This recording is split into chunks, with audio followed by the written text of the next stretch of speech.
I never imagined that the overnight train journey through China would turn out to be the most terrifying experience of my life.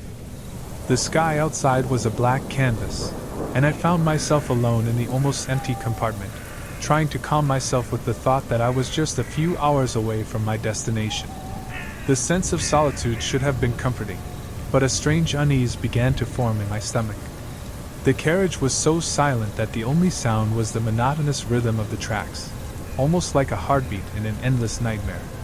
I was settling into my seat, trying to ignore the feeling that something was out of place, when the compartment door creaked open. A middle-aged man walked in.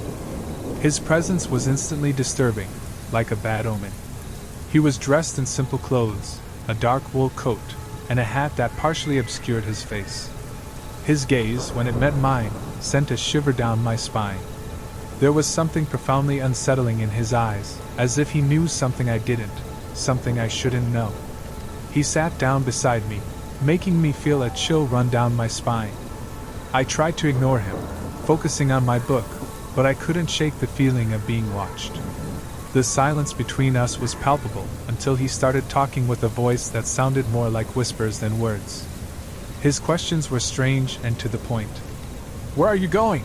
he asked, with no hint of politeness. I answered, trying to keep the conversation superficial and polite. But with every word that left my mouth, the unease inside me grew. His observations about my trip were unsettling, as if he was trying to piece together a dark puzzle that I couldn't comprehend. He mentioned intimate details about my hotel reservation, information I hadn't shared with anyone. "You seem eager to arrive," he said, his voice almost a whisper. "But you're not sure what you'll find there, are you?" My heart raced, and I tried to distance myself, focusing on anything that could distract him. What was happening? Why did this man know so much about me? I forced myself not to look at him, but the discomfort was turning into panic. Every time he breathed near me, it felt like an invisible shadow was drawing closer, a sense that something terrible was about to happen.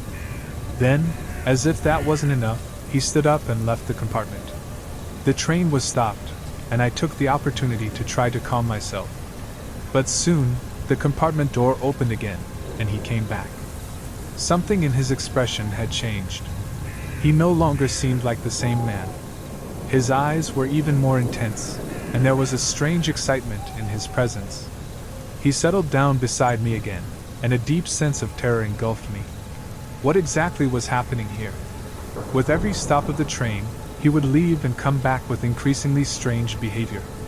The fear was becoming unbearable, and I couldn't stop thinking about how this man's presence was altering the reality around me, turning a simple journey into an endless nightmare.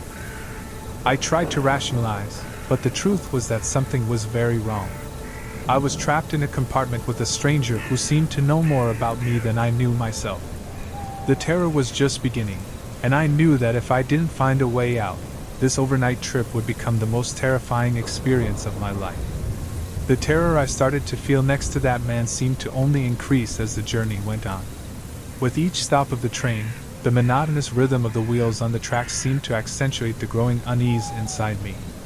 I was desperately trying not to look at him, focusing on any possible distraction, but it was impossible to ignore the constant feeling that something was about to happen. The first time he stood up and left the compartment, my relief was immediate. I took a deep breath and tried to push away the fear, convincing myself that he just needed to stretch or get some fresh air. The train was at a small rural station, and I used the pause to try to clear my mind. But as soon as the train started moving again, he came back. Something was different. The gleam in his eyes seemed more intense, almost frantic. And he carried a small dark box, which he placed carefully beside him. I couldn't help but be curious. What was inside that box? It wasn't enough that he already seemed so strange.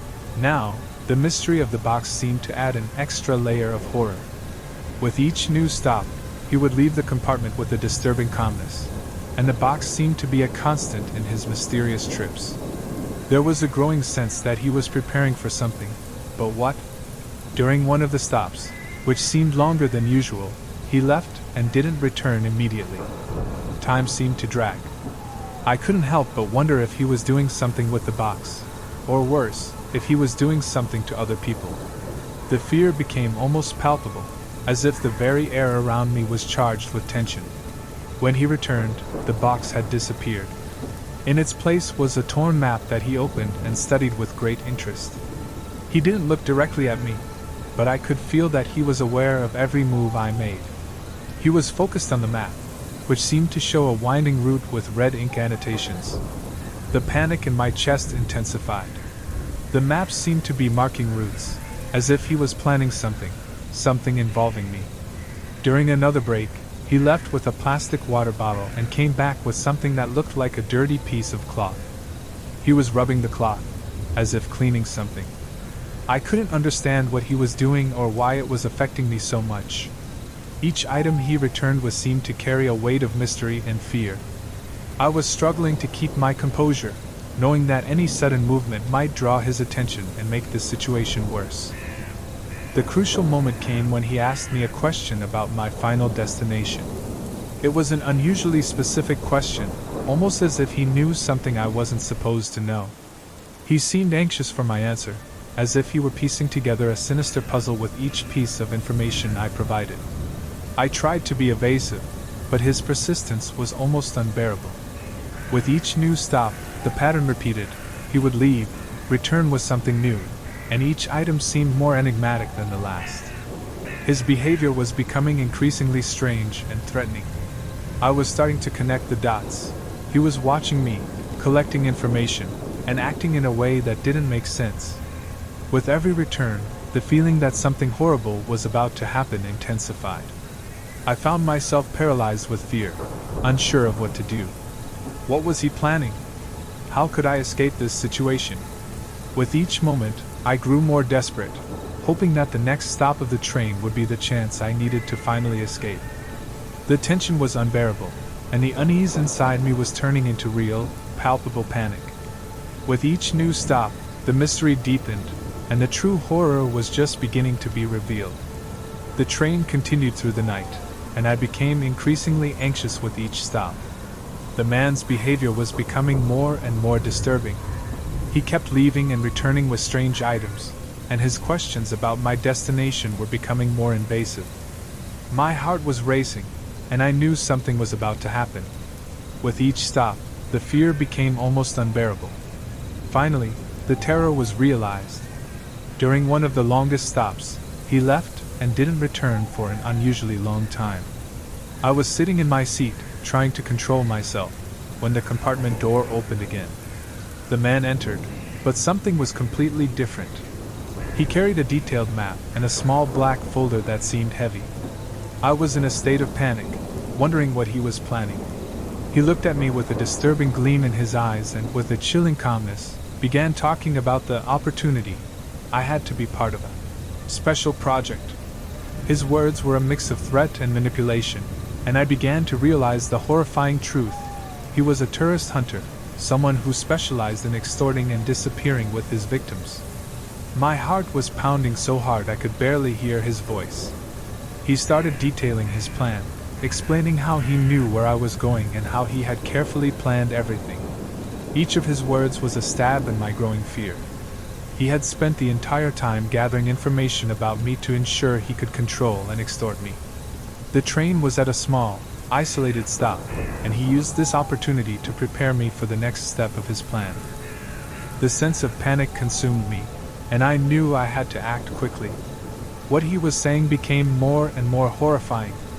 He mentioned something about leaving no witnesses, and that he had specific plans for me, plans involving making all my belongings disappear and leaving a new identity behind.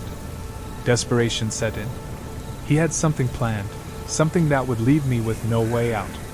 When the final stop of the train arrived, the man stood up with a triumphant expression, as if he was about to execute his plan. With a swift movement, he opened the black folder and took out a series of documents and tools that looked very similar to those of a specialist in theft and kidnapping. Panic took over me, and I realized that the situation was about to turn into a real nightmare. As the train began to slow down, I knew I had only a few moments to act. I stood up, my mind racing, and tried to run for the exit. He noticed my attempt to escape and moved quickly to stop me. Terror engulfed me, and I realized I was in a life-or-death game.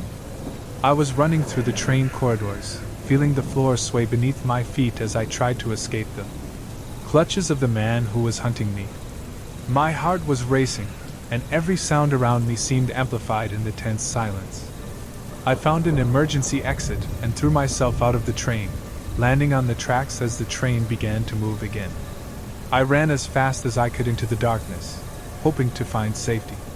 The cold night air hit me, and the realization that I had escaped the immediate danger came as a relief.